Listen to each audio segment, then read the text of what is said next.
Hey guys, you're watching BTech. I'm Basil. This video is all about how the Sony Xperia X stacks up against the Note 7 from Samsung. Two very differently priced and positioned phones, but it's worth comparing because the Xperia X actually costs relative flagship buck. Come on to that in a second, but before I do, if you're not already subscribed to the channel, sub. It's how you'll stay on top of everything that we do.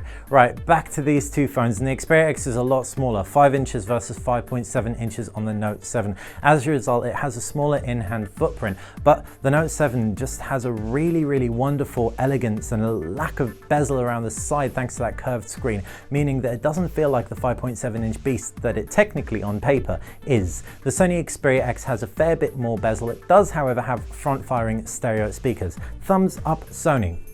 At the bottom of the devices, you've got micro USB on the Xperia X versus a USB Type-C. And you've also got an S Pen next to that USB Type-C on the Note 7. That S Pen packs 96 levels of pressure sensitivity, which blows my mind. It's the most pressure sensitive screen that I've ever seen on a smartphone.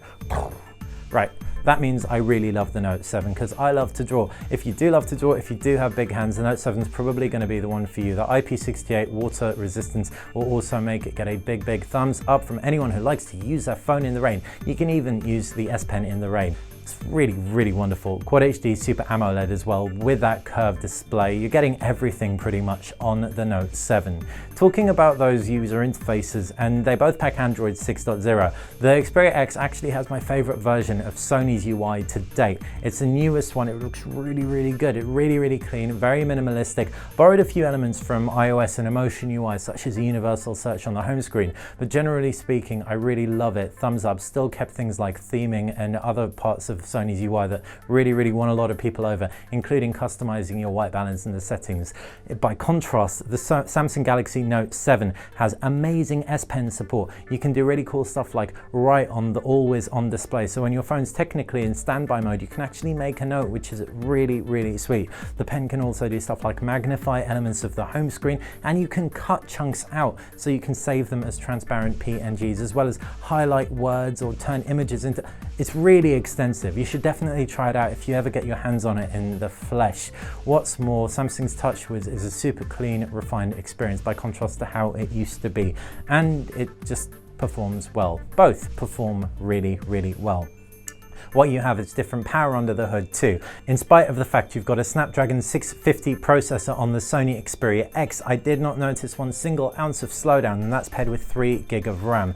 On the Note 7, you've got two different chipsets. In the UK, you've got an Exynos chipset as with the rest of Europe, and in the US, you've got a Snapdragon chipset, both paired with 4 GB of RAM. The camera setups are really different too. You've got a 23 megapixel rear camera and a 13 megapixel front camera on the Xperia X. That's a lot of pixels, for 36 cumulatively. Yeah, I'm not very good at maths. Now on the Note 7, you have a lot less pixels. You only have a 12 megapixel rear camera and a 5 megapixel front camera. But what you do have is great low light performance. The Note 7 can also shoot 4K video as well and supports full manual mode. By contrast, the Xperia X, which does neither, unfortunately, though it does shoot full HD at up to 60 frames per second. With all that power under the hood though, that Android on board, you'll be able to play any games and videos that you do throw at either device. As far as connections go, they're both relatively similar. You've got that USB Type-C on the Note 7 though, which edges it ahead. Like I said, iris scanner as well. And it's also IP68 certified officially. Some people have said the Xperia X is IP68 unofficially, but we're not really going to talk about what's going on unofficially right now. Finally, battery life, and you've got a tiny 2620 milliamp cell on the Xperia X. Now sure, this thing has a really small screen by comparison, 5 inches, but still I found mine just lasted a full day. The Note 7 by contrast has 3500 milliamps, so hopefully will get us through a day, fingers crossed, into 2.